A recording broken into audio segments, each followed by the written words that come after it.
FX backlog claims that were deemed invalid following a forensic audit. CBN Governor Olayemi Kodoso made this disclosure during an interview with newsmen on Monday.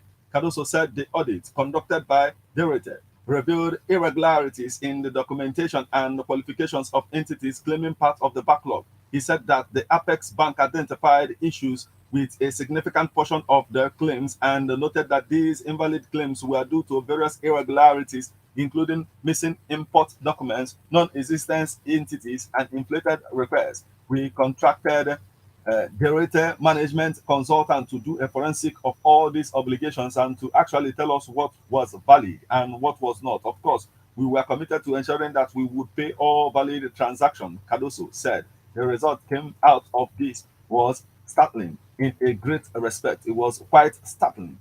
We discovered that of the roughly $7 billion, about $2.4 billion had issues, which we believe had no business being there, and the infractions from that range from so many things. For example, not having valid import documents, and in some cases, even entities that did not exist, and some cases, beneficiaries and account parties that asked for effects and got more than they asked for, and those who didn't even ask for any and got. So there were a whole load of infractions there, which I said amounted to about $2.4 billion out of $7 billion headline figure.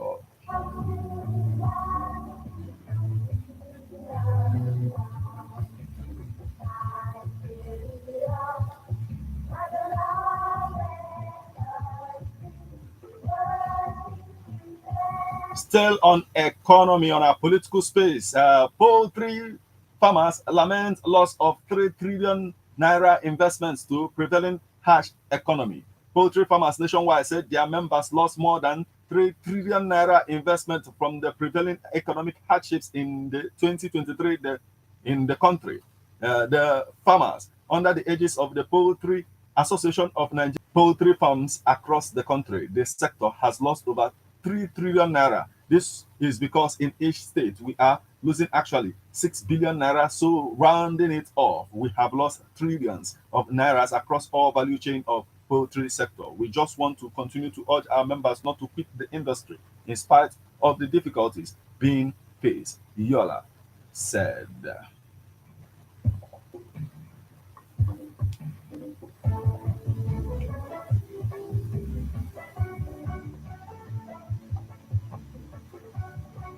Still on our political space, Ohaneze plays northern leaders, backs relocation of ministries, offices to Lagos. The Ibe-led faction of Ohaneze and Bibo has expressed concern over what is described as the glaring silence exhibited by the northern governors to the relentless and malicious media attacks by certain northern groups and political leaders toward the alleged intention of the federal government to relocate certain offices to Lagos. In a statement signed by Central Secretary General Ohaneze Okechukwu Isiguzoro, the Igbo group noted that it is surprising and disheartening that the Northern Governors Forum has remained silent in the face of these campaigns. According to the factional Apex Igbo Social Cultural Organization, this development has led to suspicion that some northern groups may have provided financial backing to social cultural bodies, political and opinion leaders, such as the Arewa Consultative Forum, Northern Elders Forum, Coalition of Northern Groups, and Northern Senators to obstruct and oppose President Bola Tinubu's intention to relocate some departments of the Federal Airport Authority of Nigeria and the Central Bank of Nigeria to Lagos. He said, unless the northern governors choose to align themselves with the commendable stance displayed by Vice President Kashim Chetima, who openly condemned the northern opposition to the relocation of the offices of FAAN and CBN, the confidential information that alleges their support to resist the relocation will undoubtedly gain credence in the eyes of both Ndigo and Nigerians at large.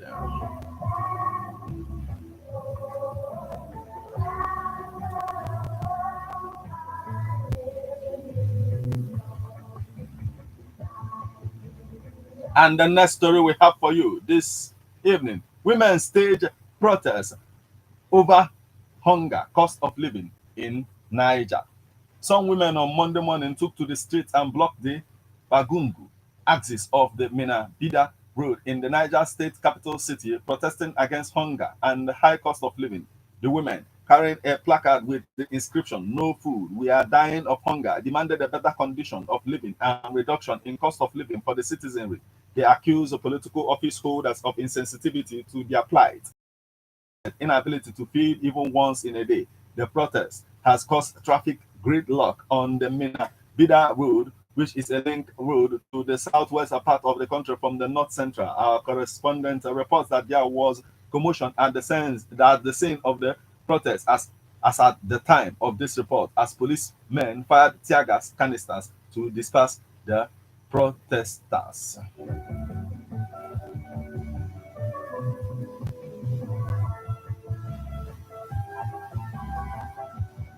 And lastly, before you can call in and tell us what you think of all of this, challenges. Presidency urges Atiku to prefer alternative solutions. The presidency has urged Atiku Abubakar, the PDP presidential candidate in the 2023 elections, to provide better alternatives to challenges of the country. The alternative solutions will be a better option to the current position of merely mounting the problems and attributing it to President Bola Tinubu alone. Mr. Bayo Onanuga, special advisor to the president on information and strategy, made the call in a statement on Sunday in Abuja instead of mounting platitudes every time in a bid to inch political mileage. Alhaji Atiku, who presumes himself as the leader of opposition, should tell Nigerians what he would have done better if he had been elected president. Atiku should be honest enough to admit that President Tinubu inherited a weak economy, which to all intents and purposes and to ensure the survival of our country needs a complete overhaul. The economy was plagued by decades of significant fiscal deficits, a low revenue base, high external and domestic debts, and a huge debt service burden.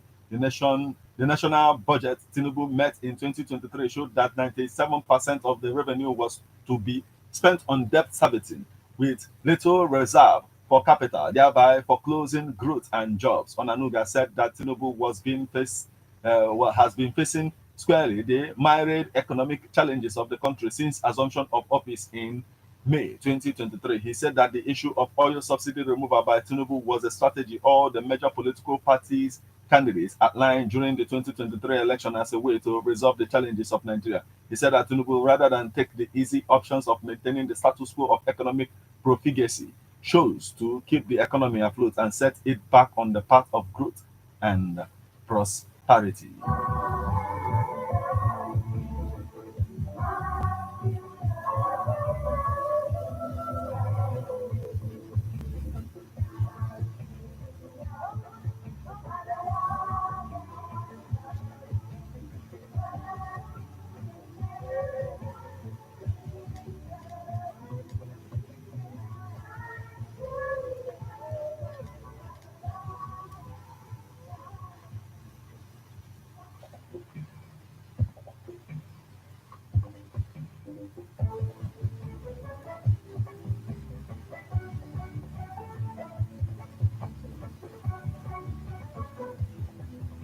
There you have it. You know, a lot is going on, a lot is happening in our political space, and we need to talk about it. Most especially this issue of women who stage street protests over hunger, cost of living in Niger, and what they are saying is that political office holders are insensitive to the plight of the people, and they are not the only ones making that statement as well. Like we saw Pastor Adeboye also saying something like that, where he said that the common people are suffering, and the political class are secured. What is your take on all that is going on in our political space this afternoon? Yes, remember that you can join us on Facebook as we are live at Ebon at the 103.5 FM. Drop your comment on the comment section of the live video. You can equally stream us online via mixlr.com/gistfm. Call us on 070-3445-9334 or 070-45-592210. Let's hear from you right about now. What do you have to say about all of this? Hello? Yes, my brother. Take him. Okay, Gabaniru.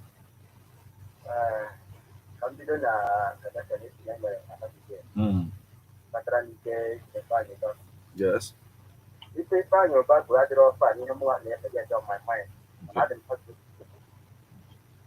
oge a na-enye nkọwa elekọta na onye eke ndị eke na nye ndị etiti mezie n'Ebonyi ọgara etiti na dị abịa na Enugu steeti etiti merie sị na etiti na ebe ahụ abịazie na Anambra sị na YPP merie ọbụm na nwanne YPP na-achị ọbụ na ọbụ YPP na site na-achị na-ebu Afrịka nkịtị na ife agapụta ụja kwuo ya hata n'ime ga-efe anya ba mmadụ na Nnewi abụghị Lagos o ji bụrụ Abuja. Nnewi remains Anambra and Anambra is under Soludo here. Ọ ghara esiri n'ọwụ sinetọ ọ bịazie ogbu ego ji ya ma ọ bụ ego ji ya site na mgbe obi anọ na-achị. And the thing ji wee na-ele ya dịka na sinetọ ya I have never seen any senator na mpaghara Anambra steeti a as a whole pụtara na-akpa ụdịrị aha na ọ na-akpa during the time of obi anọ dị na ọsọsọ nnake ya sọsọ naanị ya bụ onye na-egosipụta onwe na sinetọ nke ya wụ nke ahụta ihe ọ na-esiri esiri amaghị ọ na-esiri na Nnewi efu ma ya ma Nnewi ka nọ ọnda Soludo rukwe nwanne echi sokwa bidi na-afụta onwe ya dịka agasị n'ebe ka ma na-afụta Nnewi achịtara Nnewi so na Anambra Nnewi so na Anambra ekwu ihe ya ọ na-egbupụta na is what I was just discussing on my mind that na ihe hụrụ mere kịta na esi wee were iji wee were the other side wee abịara sị na YPP ihe arụ ihe akpara akpa mana ihe oche o ji okwupụta ya n'otu ya ana m agụ ya ma ndị na-efe ya na-atụ na ndị na-akwụnyere ya ụdịrị agha na na-akpa ya na ndị gbakịta na ọ bụrụ anyị chek taim ma ya ma ndị mpaghara dị Nnewi ya na-akwado onye ama ya nwere ya ifra Imo steeti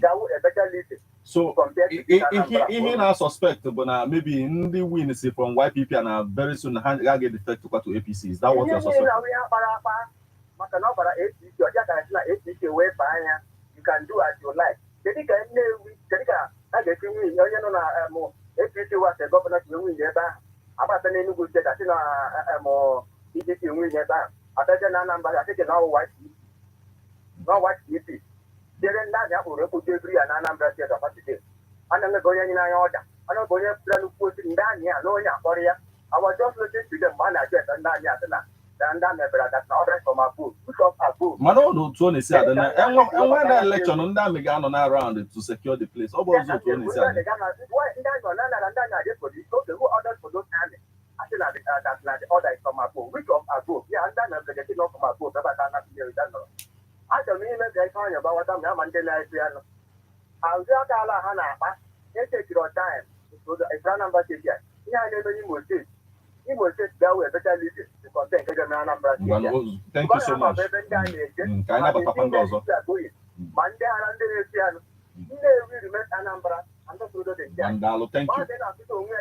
Nsogbu arọ ka anyị nọkwazịa from ndị ọzọ kịta. Thank you so much for joining us this afternoon. Now let's hear from you. What do you have to say about all of this? Let's hear from you now. Hello.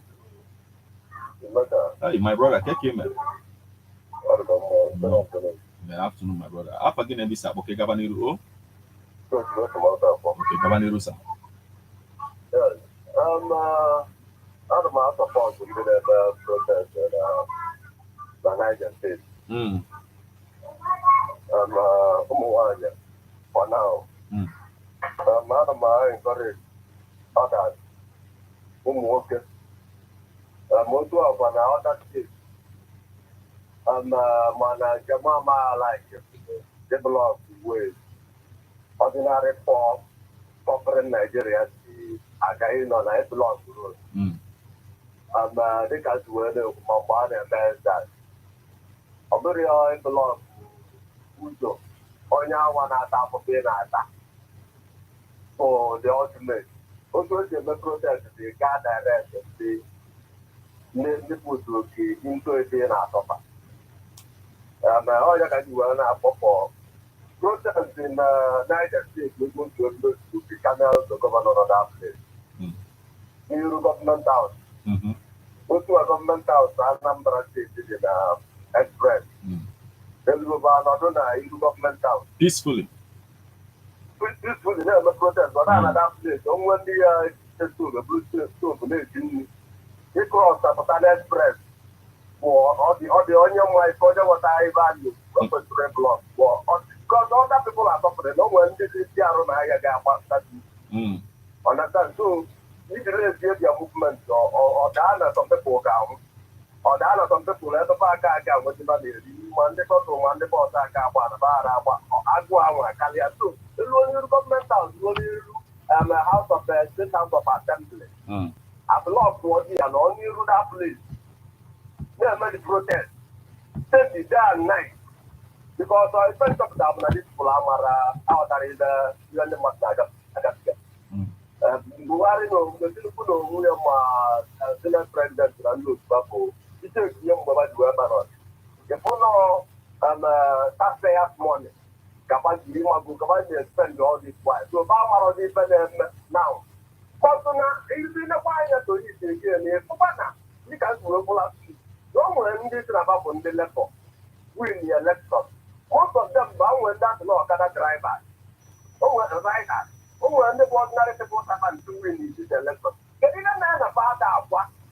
Down one on that place, maybe you to go back to the tax money. Everything about the spending their life. Fana wakwan no like maybe obono onye lebo na represent like again one mgbe ga enwe ma town hall and all of that you know from maluku si agapa ihe ọ na-aga at the end of the day mana achọm ka itinye ọnụ n'ihe gbasara the fact that Ohaneze plays northern leaders packs relocation of ministries offices to Lagos ịma ka ihe Ohaneze na-ada sometimes a na-adị enwe faction and nke a bụ faction a na-ekwu ife a isi guzoro ka ị nwee ekwu na ya ka anyị na-agakwa n'iru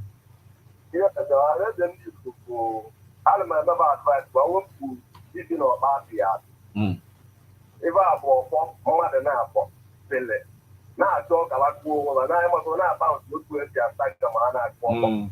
You say, you are boy on our junior, but I won't give you no Babylon, but I want them all. On the time, on your way, the president of Nigeria. Under him, Kadem will have police in every move to the two government agencies. I know now West can move here, now Lagos can move here, so no Aboriginal. So these two tribes, Nigeria to work at the letter, I don't know Nigeria can one look, two major tribes, Nigeria can one, but not two, not three tribes. One and a half on our call. To go by other donors, no encounter friends.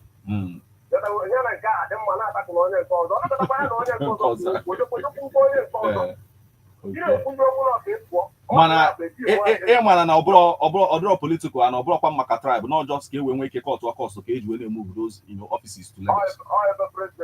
Okay. Okay.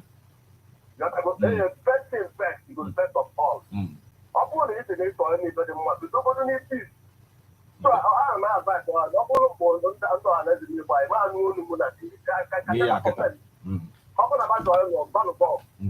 thank you so much for joining. I am suggest if I settle and Kaina Kaina Batando Zoketa. Oh, thank you so much for joining us this evening.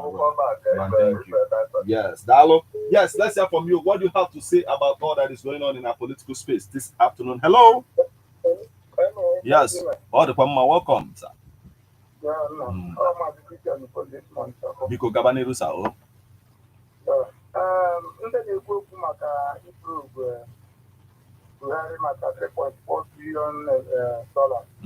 IMF loan. Ọ bụla onye ekwe ya mee ya.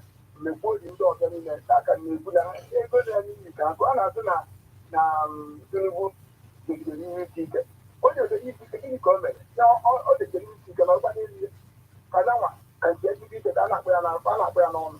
Mgbe ha ndị ọchịchị a na-eme ọdịka akpachapụrụ ha na-eme onye orie ego ọbụba abịa nkike nye ọzọ abịa nye ego ọ bụla ndị Amerịka ka akwụsị ya onye bata na-eme na nke ejiri bụrụ enyi ma ihe ọzọ okpuru okpu onye ndị afọ onye ọzọ na-abịa njem nye ejikọ nye agbọ maka abụlọ plan ha niile agbọbụla plan ha niile onweghị ihe isi gosipụrụ onye ọzọ ka ejebido ihe isi ga ka ọ bụ na ọ bụrụ ya ọzọ ndị anata onye ego ka na nwere sụkwata n'ike ebe ahụ akwụsịkwu ya n'ọnụ maka na anapụ ya n'ọnụ ọgba nkịtị ya gosiri ọmụ ihe ọ na-eme onye o nwere onye kwuru ya mana onye abụọ akụkọ na na-abịa na nke ọzọ kidnapping eruzie na n'ọbụ na-ahụ onye ka na-ahụ ọnụ obi na ose nke gosiziri na ọbụla legitimate business wepụta ihe adị o nwere ka ọ dị obodo dị na ha bụ ekọntrị nwa amị nwee ihe niile nwe mgbasị dị iche iche ka ha na ndị dị legitimate ndị spesialist ndị ya na-eme ede nwere ego osi dị mma n'ọdịnahụ ọnụ ndị amị na ndị niile e nwere agba nkịtị mana di na nwunye nụọ ọdịnarị domestik nsogbu ọbụla emeka hazi ebe a ihe adịkwa ha mma n'uche gboo ọ bụrụ ihe abụrụ ga-esi ebe onwe ihe na-abụ omekatazie ọrụ ga-asị na ebe na-apụ a mgbe ihe mmadụ a na-apụta onye ọbụla ji ụjọ ọkpa ya na-apụta ndị ka ya asị n'aka ụzụ akwa n'ọchị ihe gịnị ka m na-atụ n'ụzọ nwere ntụ na-esi na-eme anyị nwere mmadụ ihe dị iche iche a na-akwụ ụgwọ na ego gọọmenti n'iyi ma dị oke ọ bụ ọrụ kwesịrị adịghị arụ ya ebe ọgbọ ebe ọdụ na-ekwesịrọ eje ebe a na-enweje ndị ebunye ike ugwu elu mana ebe ihe nsogbu dị eji wee kpọọ mmụọ ha developụ ya nke ndị ya o nwekwa ka ọ dị abịakwa ọzọkwa ihe ọzọ nwa na-ekwukwa bụ dịka o nwere ndị na-eme protest na isi ike akarịa ọ bụ ọzọ uche m ya bụ na ọsọ ndị a maka ọ na-agbakọta aka akpara nwada n'olu ọ dawa n'afa ugwu ajụjụ ejikọ na ọnịcha si gbajie ime agbajie mana ewebe anyị ofu ofu ngwa njikwa ofu ịgbachicha anyị ọ bụrụ na Naijiria ya ekwe na ihe a na-eme ha dị aha mma ha jikọ n'aka ọnụ na ịnya protest ma nọchiri ụzọ nke nwa na-ekwu ma nọchiri ụzọ ma nọchiri ụzọ gị mere na-aga n'ụzọ ibe na-eme protest ị na-achọchịta ahụ kọchị ekpata gị na-eji mana ebe n'ihe ezi na-ekpata gị ji na-eji egbe m na-akọ na ọgba na ihe egbe na ị na-achị chịkpụchi m itinye sọpọtụ ihe a na-eme ọ dịrị ụmụ iji na aka nzọ ndị apụtara ọjọ ọpụta hapụ ihe wee mee ibe nọta na-aba ha gara mkpa wee mee mkpa ọ bụla bụ mkpa igo ọ bụrụ ụfọdụ ji a na-eme protest ọ ga na-agara mkpa ha siri ihe siri ike ndị agha nwere isi ike a forever ọ ga mma ewepụta taị wepụ ikwu okwu mgbo ihe abụ ike nwa na-akọwa ndị ebe ya nchedo nwere ndị ya abụ ihe ezi nke a apụzi itinye gị ihe ka akụrụ chukwu ọgbọ ka bụ ihe a ka ọ pụọ ọ bụrụ onye a hapụrụ anyị na-egbe ebe tatata you have to go ahead, inform the police, do it the right way, and block news and all of that. So, that matter. But let's hear from you right about now. Can you give me a cool? Hello. Hello, my name is Martin. Yes. Good afternoon, my brother. Welcome. Get him. Hello, my brother. Thank you. Okay, Gabaniru. Martin, I'm not some for you when I work in the week for a book was that you will let but I'm not Martin. Okay. Ejiri economy party of Ireland. Okay. Ejiri economy party. If I can't make it like this, it's what you can see in Danambara. They were not about it. We're going to Danambara. I need you, my I have farm. I know if I'm not corner. If I can't perform it, they wanted to come and they will not corner. Hey, why did I make didn't make them enough? This is from your what was that? It's an economy politics. It's an economy. Apa ekonomi yang lain dapat sistemnya mereka ini kawan yang mungkin anak berapa kat berapa kat tu tuan punya tu orang macam tak kalau yang kau tu fokus punya ada Abuja apa tu fokus kau orang tu dia tuan punya tu jadi mereka merumput tu belum tadi berapa mungkin bu luar yang onus apa buat kain dia ni mantul ini mereka kalau lagi ini mereka tu tak kosong tu anak pada tak perlu cakap ini memang mereka hanya apa yes, I go on Thursday. I do not go in 2025. I'm not going to go on IMF. You didn't know where I'm going in the middle of the no. That man going in with 500 million. We start with governor and ambassador governor. Do what's important for the security. Who say that we need security. People in the matter but they don't want it. Man, still go to that I'm saying, Lord, just this because of the security. Okay. Nsogbu achọrọ m ka itikwala ya ọnụ n'ihe ọzọkwa gbasakwa politiks anyị na-ekwu maka ya like ihe nọọsọ nke a ka ịjụ ọsọ chọọ ikwu mgbe nsogbu arụ daalụ. Thank you, my brother. Daalụ, my brother. Thank you so much. Daalụ, my brother. Thank you so much for joining us this afternoon. Let's hear from you right about now. What do you have to say? Hello. Yeah. Ọ nwere mgbe gụrụ ya ebe a na ma onye isi ndị ọha na eze bụ iwu anyanwụ si na-ekebiri ya ihe ọbụla ọ na-ekwu ọ jọpụta na-akparịrị onwe ya na-enwe onye gụlepụta ma ọ na-abịa ma ọ na-agụchara anyị n'uzi a ndị tụbụta agba n'ihe akwụkwọ ọnụ ọ na-agụkwa ya ikere ọnụ ọnụ na ya ọ na-erote nke ekwu maka ama mgbe nwa odo na-achị ata onye isi ndị ọha na eze onwe onye ọzọ a na-anụ ụlọ na-abụta ọsọ nwa odo ya ọchago emeka iji akịta na ọrịa nke na-achịbụnụ wee nwụọ eweweta ezi iwu ya wee jezie anọgọdasị dị isi guzo n'okwu dịma na-ekwula datị na ọnya nwa wee ga na-ekwu nkịta na ọ na-akwado Tinubu ibu ihe ndị a niile wee jee ya ebe nwanụ mebi na ọrịa dị ka ọ na-eme medo nwe ego o jiri na akaụntụ ya okwu ahụ ọ na-ekwu dị ka gbara mbọchị na iwu anyanwụ bụ ojiji ọha na eze ekwu oge dịka o si wee kwuo jekenyere na ọya wunye mmekwu ihe mere ọhanaeze iwu anyanwụ enye dị ike nwere ihe n'izu ikwu ebe nkịta na na-abụ na mkpọchi ga-ejekwute maka ya nke njikọ ụka ọrụ sie na iwu anyanwụ elewe anya ntụnye ahụ Tinubu na-eme onweghị mmiri oweme gịnị owegba nkịtị onweghị ihe o ji ikwu ebe ahụ so ị nọ n'obi anụ na ị nọ n'obi iwu anyanwụ dị chọọ n'otu a ka o si dịrị anyị dị chọọ na ọ bụrụ na iwu anyanwụ jekwa ikwu okwu na ọ masịkwa yes na ya dị support of paper si buli ajebe Lagos are you sure so onye agbaritin mbụ ama mbụ spokesperson iwu anyanwụ n'otu anyị si kwukwu ya one day anyị anụkwa nke iwu anyanwụ nke okwu against nke a ọ nke okwu ụfọ n'ọrụ ọ na-abụghara ọ na iwu anyanwụ ekwuola okwu a ọ wee kwube o wee dị iche mana nke a bụ onye kwesịrị ikwu okwu aka wee gogodo wee kpata ya aka ka maka na ọnọdụ ka mgbe a na-ekwu okwu na echiri echichiri Anambra echiri Anambra different person ihe niile na-eme na kọnstituency wo igwe Nnewi onwe mgbe a nụrụ olu ya n'ihu mana ndị ọzọ na-ekwugasị etago a na-eche ka ndụ nke ọzọ onwe nke onwe ihe na okwu mgbe ahịa niile na-eme because ekwugo nke nya nwa niile ekwu onwezi ihe ọzọ ọ na-ekwu na-abụlọ ihe steeti gọọmenti na-ekwu na-abụlọ si na ịchọ ichi mmadụ echichi na gị ga-edegala onye ahụ so ọ bụrụ na edegala ọka ekwu na ọlụ at a time onye nọkwa nwayọ na edegala ya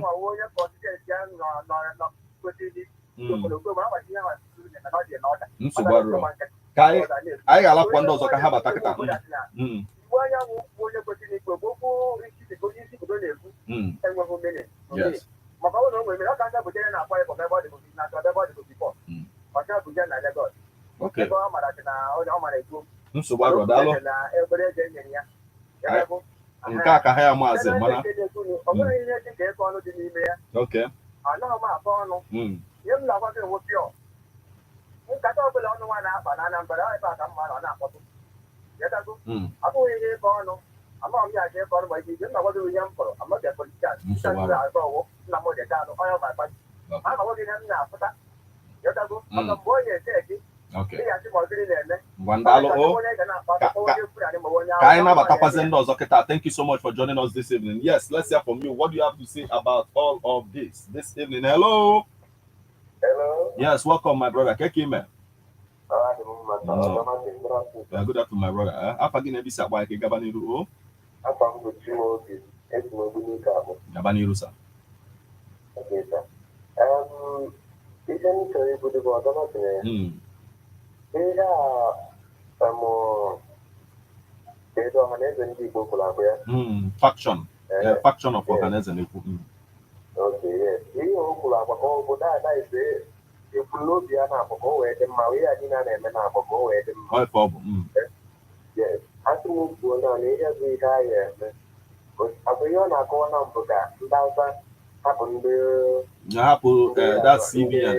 Yoruba ka ha buda ya na Lagos abụọ ọ bụrụ na Yoruba ọ federal gọọmenti na-ebuga at the end ikwu bịa Hausa Yoruba ilutekwa nna Chetima bụ vice president ọ Hausa ka ọ bụ so and all the support ka eburu pipa jebe Lagos at the end of the day so no ihe ọ bụ no federal gọọmenti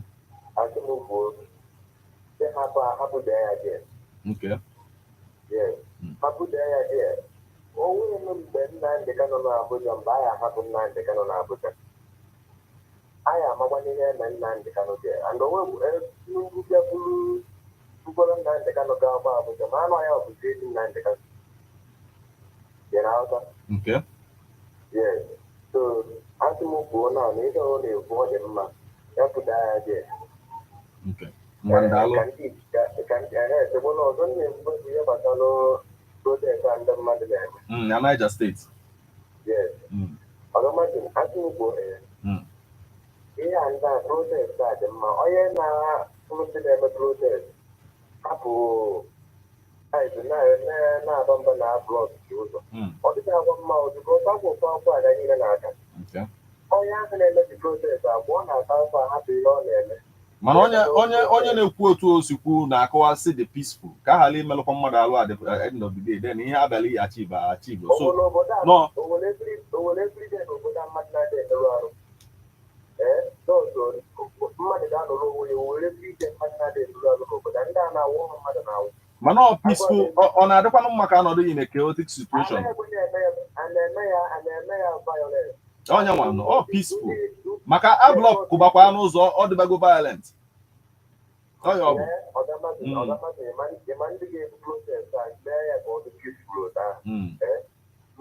ụka niile gbakọtachi ebiriwe ihe a na-acha ekpere ebele si mgbe ole ka ya ekpere ebele ha niile anyị ụda ha wee population because aga na this Nigeria na ụka wee the highest population place during mgbe administration former president Buhari ndị ụka mekwa such a thing cha but let's see ọ bụkwa na ọ ga-abụ mana ọ peaceful yotago and even lead with ekpele ka ha na-agakwa ya na-ekpe ma na-ekpekwa ma rosary and all of that wee na-agakwa ya ụbọchị emere ya ntụgbarụ thank you ka anyị nabatakwa ndị ọzọ o daalụ. Thank you so much for joining us this evening, my brother. Yes, what do you have to say about all that is going on in our political space this afternoon? Hello. Yes. Good evening, sir. Okay, no.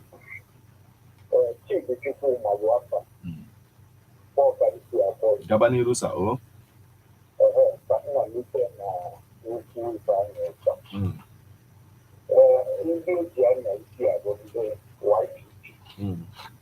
And they become aware from that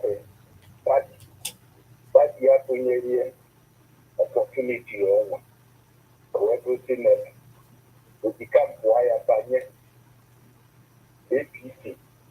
Now, on our why the one day YPP 919. Even Nigeria go ever by APC not that. Get on and APC to contest the election to make the vote. The different Italian in India is your grandma, name of Malaman. Abulo the campo from YPP. Napaki Ataga Pagi. Daniel APC on Rapo YPP. And if I make it a issue where an apathy of a good platform for me to win any election. Obuno contest the election now contest the web routine never. Now the platform of on the agenda to contest there. So may win. Omabu senator. Anambra State in the APC win or local government council. Onye man onye bụ council win onye APC nyakwa. Any place for ndị APC na-achị whether as a governor or from arrangement of free election.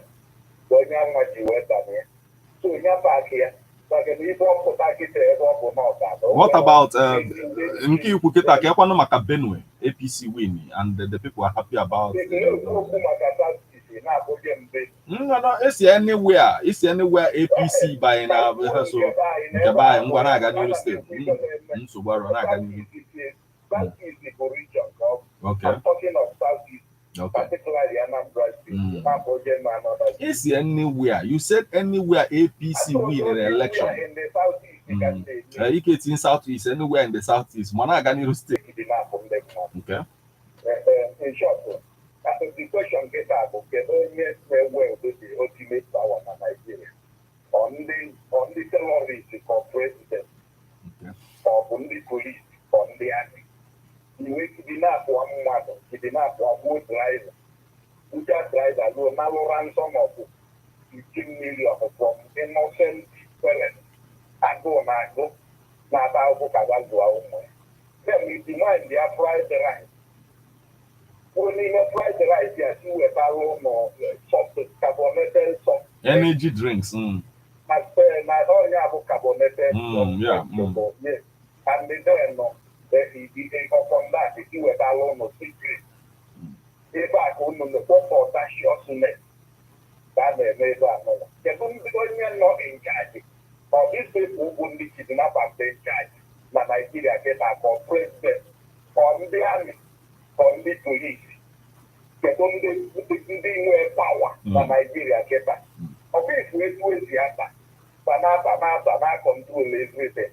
Ọnụ nke na-ewute nna igbo emo na-aga egbuke ya na nwunye iwu okwu imo na jide nwunye ka na-ebi nwanne ransom ya. Ọ bụrụ na m bụ nwaanyị a ma agwaba gbuo nnukwu ego aka ma onye ọbụla ga-eje bakọbọ because ife abụ amarọ mmụọ ndị sla ma ọ bụ to the authority of ndị na Nigeria very big class to ndị amị na ndị polisi nọ n'ibe na but a terrorist ga na-enyezi anyị ọda anyị ga na-ozi ọ dị very very bad that na ba ga-anọ na-enye anyị ọda na-aga misọga ọtọrọ ụtọ na ntecha. Thank you so much for joining us this evening. Now, let's hear from you. What do you have to say about all that is going on in our political space? Hello. Okay. Gabaniru. If I need to know, Anambra, I must know. The budget where I need to go. We do not have a way. Again. Ibu most of what I'm doing to get better. I think what I said, I have for the if you don't know what about last week, we must not believe. Oh, you only live to the can I follow that not the radio or what they get. Manu tell like this. If I have to die, if I live to that of a so if I go to the after that, you do the Arab to go to Sweden. Get at this Sweden. What's the many of us shit? What is name will you have to get a paper to get after Kanaka came last year. I put the ticket on a power. And I say, work is working for other with power and over. I take it up with that dear hands of matter. A woman, everybody fast. A woman, everybody fast. At the back, I go, don't remember the camera and correct them. I can put a couple of years. I am about the minute last 25. Vandalo, thank you so much for joining us this evening. Now, let's hear from you. What do you have to say about all that is going to happen in our political space? Hello. Hello, Martin. Yes, welcome, my brother. Welcome back. Yeah, very good. Gabaniru. Yeah, they got to protest our people work. Another move who riot to Maka, enter them as a riot. To protest Camille. Okay. National Assembly, any people of Yakamali and the mother, or Kamoa, any people of the government areas, Kamamal power and the mother. People of Mundo is never an option to me. Or you just buy a block with a block for not for everybody protest. On America, with any year. Then I went from that, taking a morning of the road. Also, now you go buy a million. Only a lot of things get set in Asia. You know, the other what it is, Dr. Ebono. And then, a number of where they can find the government headquarters. When I was state in Akaon, some can I go from North. And here, only I consider North. My friend is going to go North to the Academy of Good Way of State by electoral. Yeah. A number of said, no, not sorry, but one woman, I was said to some of the number of anyway, Obola help Basalo Emaka Pase, no in consider by our polity or not even Bunde and all of that, because if we go to they can look down on some set of people. Just not gonna look. Individual what they think about PDP go to one number of years. I don't talk about the law individual. They know where they are. I will check that one. You go where you want that PDP, maybe a PDP. Only they know where they are. You go not run and tap or carry on tap, but in the Wakukana connecting that. I put back what to talk with one year out. So, if I move back. Before now, I know this man, Gabriel, Marcol, I called, arrived from 205. This guy from Manuel said, to come also more than your isolation center all around president to the 19 or put the liability. Go full open and see. Then government of Anambra State, you be not top war, normal Anambra North. You want to get in Anambra South. Never in on security, like that brother for that security. Anambra State, everybody people that say, only a government of the same government in Anabu and Bana, 500 million naira an individual to support him in security. I can't go party. Okay. Now, onwere ihe mmadụ jụrụ about the ihe ọ na-ekwu about YPP. Ineja anya from ihe ọ na-ekwu about YPP win gas elections. Somebody na-ajụ kedu ka o si nọdụkwazi APC na-ekwu okwu YPP at the end of the day. What is your take on this? The two people, the major candidates is on that election. Only YPP win in that election. I can't run some places.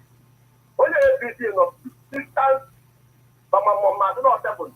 So what APC will take in that election? What my dad water. What all of the question that those two people return or boy woman. That's all of me. If you don't put APC to second road, but APC on this time go or be on the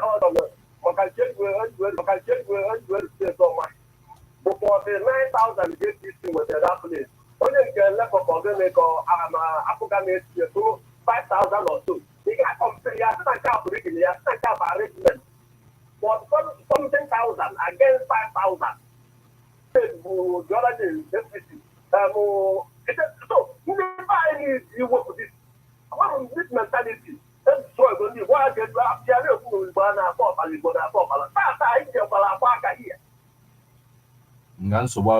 sentiment of tribe, the guys, this sentiment of denomination, where I come from, the woman people. Well, thank you so much for joining us again this evening. Let's hear from you. What do you have to say about all that is going on in our political space? Hello. Yes. Hello. Hello, Martin. Yes, good evening, sir. Please go on, sir. Thank you. Yeah. You know what I'll protest I can tell you. Okay. Protest what I'll Niger State.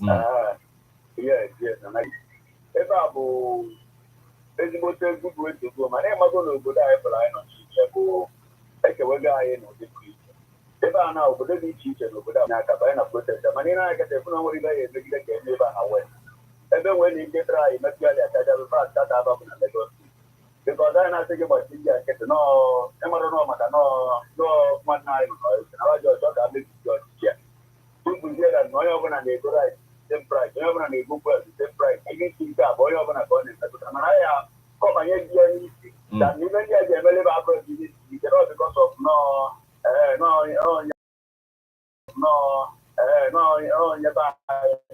or maybe even in an end, nobody go with someone of pay because I just made it. $8.4 billion IMF. Okay.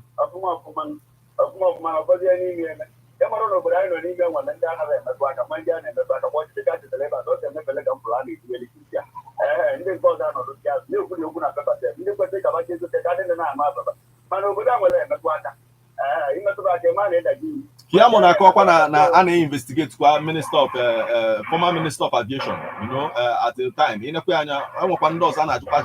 from Sirica now. Sirica from the north also. Yeah. So that payment and even former president I was at Lobuda. I want to give a Lobuda. Madame Matondiaka. So going and I did it. The beginning of the who work at night. The very thing, Nick and Emma tobacco, but she came at the very Maliban and able to do well. Even when I make up all because of no one, I'm not better than you. I'm going to so there are over there, over there, you go at it. Oh, yeah, on your battery, that's all about the go to Ghana, the man. Because now you look about going so over there, Martin, over there in Temple. Mandala, my brother, thank you so much for joining us this evening. Let's hear from you. What do you have to say about all of this? You know, it's very important that you get to, contribute your own quota. Hello. Hello, Martin. Yes, good evening. I'm okay, Gabaniru. Bye. Gabaniru, sir. Thank you very much. And I want to protest. We have to protest. So what in the mind and the protest? I'm not going to protest like Japan. I'm from India, National International Airport. From Portugal Street. Here, the police was there. On your why I take the way. It is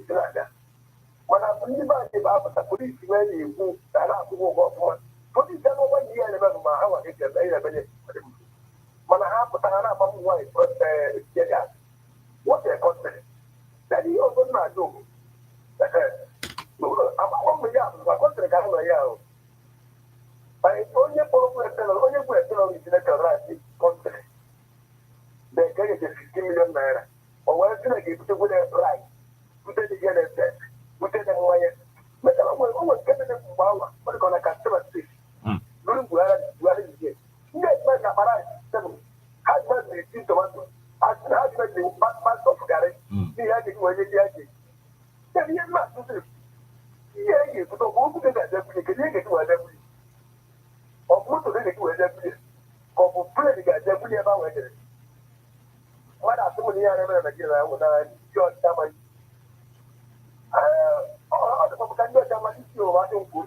What because don't want me that somebody to clean that. You might have been already. I want to put it in the community. You might put it in the game. I think it's it. I'm there. I want to do the clear that everybody. And that's a new woman. If I remember. Okay. Often, not like the white is too much. Well, you give up. Onye ọbụla na-eme ya n'onwe ihe eji na-echiche anyị mara steeti echiche na achara n'ala Igbo onye a bụ the worst steeti enwe na onye na-asụgba Anambra nke ga-esi adịrị statistics the report ebupụtara ọfụ a ọ bụghị ọdịnihu ero ụwa ihe na-ebupụte Anambra steeti bụ the most second state here in Nigeria now onye ka ụlọ na-agụsa ma ndị agha na-agụsa mana ha na-agụ ya Anambra steeti bụ the second state enwe na Nigeria the last report ya so agboro anyị mana agboro jiri oji agboro ahụ akọghị iwepụrụ anya gboro mana ọ dịbụ ka agboro ahụ aka izi egbu mmadụ iri na-agba ọbara na mma mana ihe m chọrọ ịjụ ndị fanyị bụ onye fanyị ụba bụ ego si ya bụ nwee ga na esi ihe ọchọ gbara na mara ọ ka aka na mma ozi ọma ọbara white Labour Party igbo ndị na-enwe Labour Party kwụnye election because Imo State anyị magosi banye ọ from Abuja but still, I'm going to buy it up from PDP. So, when you hear PDP, they will not hear. Yes, also, it's like a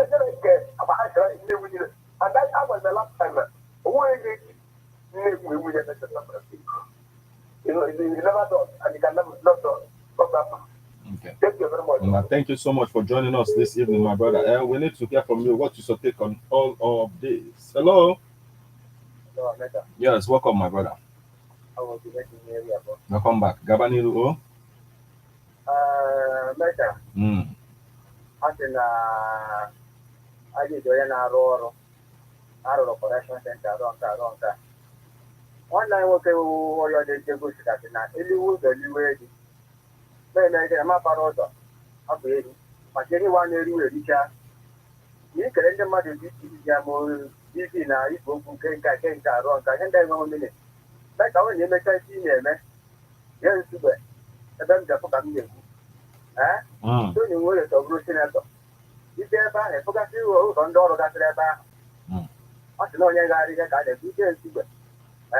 If I like a forgot also. So you will have okay. If I turn a Rohana Defana Zero, put on all a Rohana Defana, to down. Not sister to get at it. Oh, it's not above.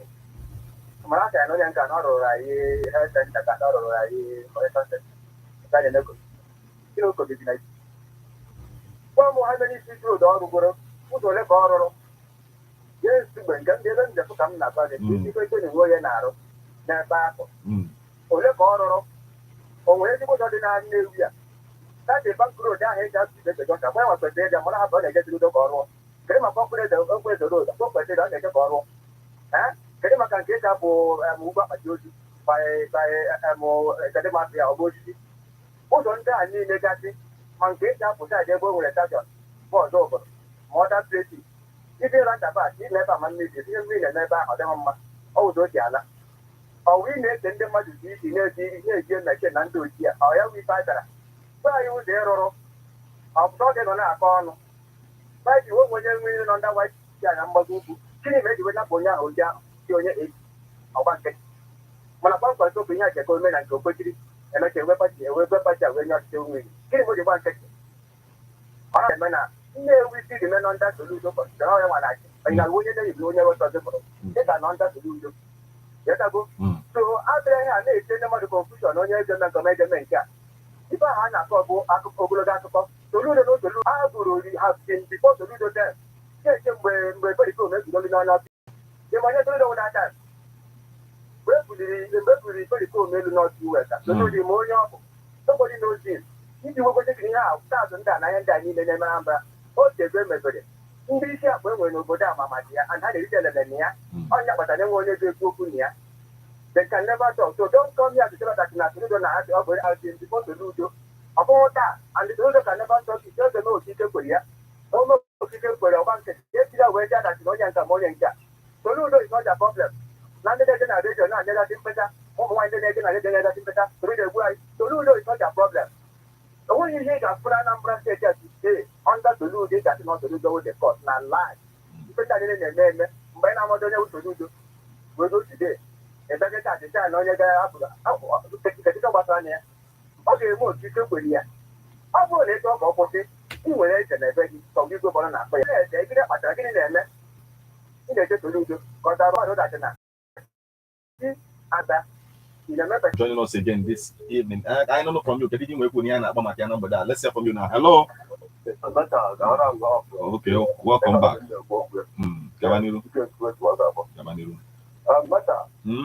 When I be at the federal civil service, that are from 1 January, 5th and February. Okay, now I can hear you.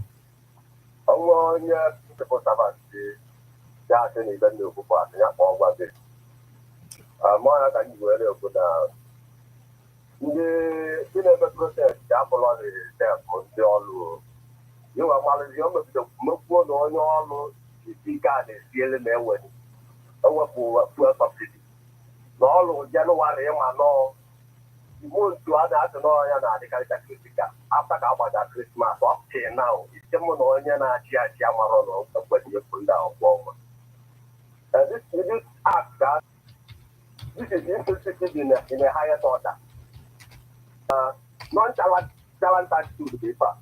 And for me, I'm a salary of the account for that salary. Amara the most of what is going on, maybe it's an illegal to Etiatero. Opposite on your the author where I won't go to a good of 1 year, 1 hour, what is the best of 1 year salary up here now? 1 year with academia. All these leaders now, on a tap for home and other this type of attitude. You can never prove your generation can never progress more when you based on your policy. When I can drop it all over there. That law come and must take its course. Then it's an era of you people your back. Now I got you don't again. Yes, may provide you politics or politicians, they will always politics. I won't go for Roy Father, I did them. So, after the penny, out of the it was after all, who that no, who you know once for the 4 years for that. I am going to go politics. Okay. Whenever you go, I've not said that the Soludo have failed entirely, but about 3 of what I'm hearing from the government of the Barat now. I don't encourage it. All again, no matter on that. What to do? So I did not go to. I was supporting this. Man, I think that I'm seeing. If you think the mother gets 2 years of the women, it's a time to go and even the same cost. It's a time the first story goes to the hotel. About one I go. Then the Africa representative now, most of the communities now, hotel, Leisure houses. Yes, everyone. If somebody will open and open Africa theater, but there's always same platform. Another thing will be open.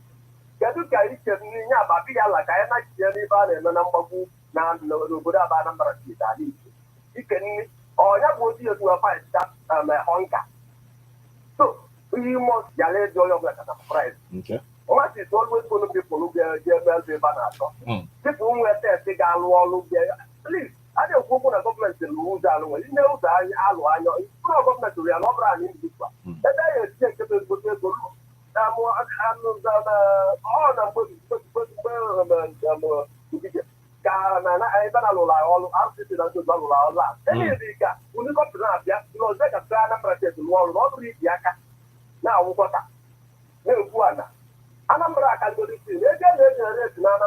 I'm after Lagos, but if Anambra in terms of the Anambra State is doing up. I don't know how many. I don't know why it's still gathered in secret.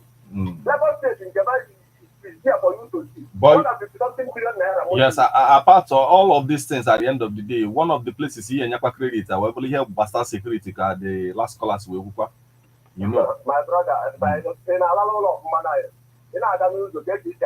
Now, like ever cool that Anambra is the safest, you know, state. Now the state of Kadepa.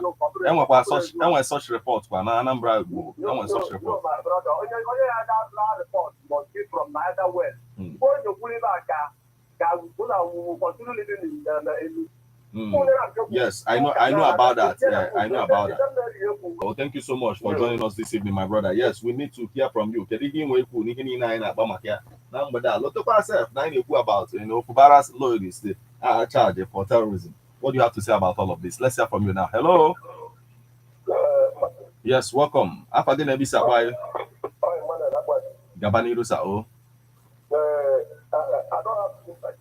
on Fubara. Maybe you're better because Fubara might win your River State. Now we check those River State here. So I put that kind of time when I take it now for the money. See what I buy. So the one thing I'm going to no, not as good as this. But I see it to remember not only to do my government is my government is my level. What you even destroy that. You know, I want to say police, I want to say soldier, I want to Christian soldier. Open that, and I'm going to do now. You got one guy just another man. And my one guy when I was a before he had able to trade everything. But before he had a many way, we go mad now. So they won't do money.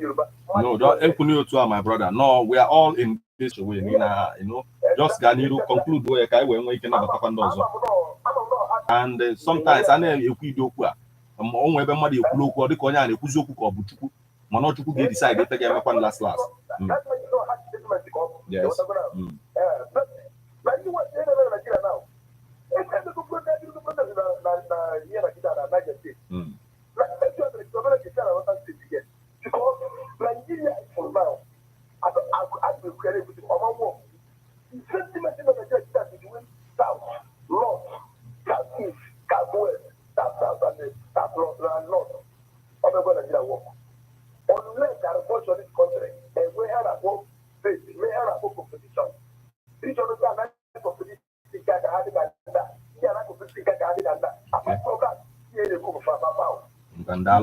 beginning to get to the spot where we'll call it a day, but we must take calls, you know, a call or two before we a day today. What do you have to say about all of that? What do you have to say about even Fubara, you know, and his loyalists? Now, let's hear from you right about now. Hello.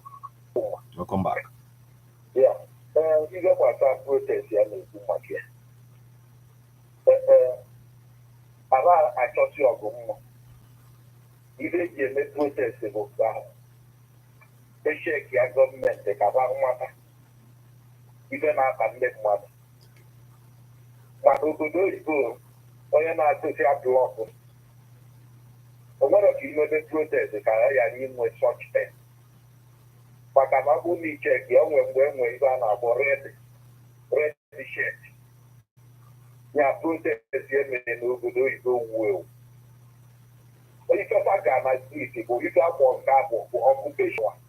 Not over 2 weeks.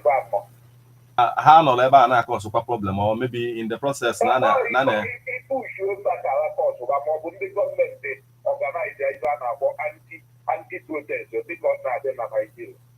Also, like it's a fact is problem everywhere or for government no matter they organize their anti protest. They fight about what maybe for weapon what another thing. That protest the most well organized protest because all particular places so get to that level. At the end, I know protests amongst us at the time. Like in the engineer example, I'm sure that all of those places, no one only Zulifia or Onyanapu or all of that. Yeah, security agency say, okay, let's get involved, making sure that they ED and he made the protest itself. So no, I got consider that's when we are talking about protests and being peaceful at the end of the day. The other.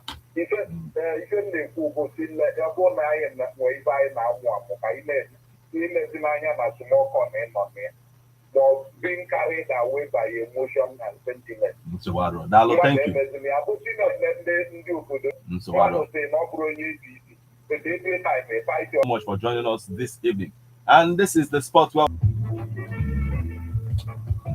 you see the reason why we must talk about this from the perspective that yes, it is a factional base of Ohanese saying such thing, but yet some people subscribe to what they are saying that yet it will move our economy and a lot of things. So we talked about it, but this is to remind you that political views comes your way Monday 3:00 p.m. And then Saturday 10:00 a.m. So keep a date and don't touch the dial of Ebon at the 103.5 FM. Once is 6:00 this evening. Immediately after Angelus, there will be news. And so keep it locked with Ebon at the 103.5 FM. Till we meet again, I remain Martin.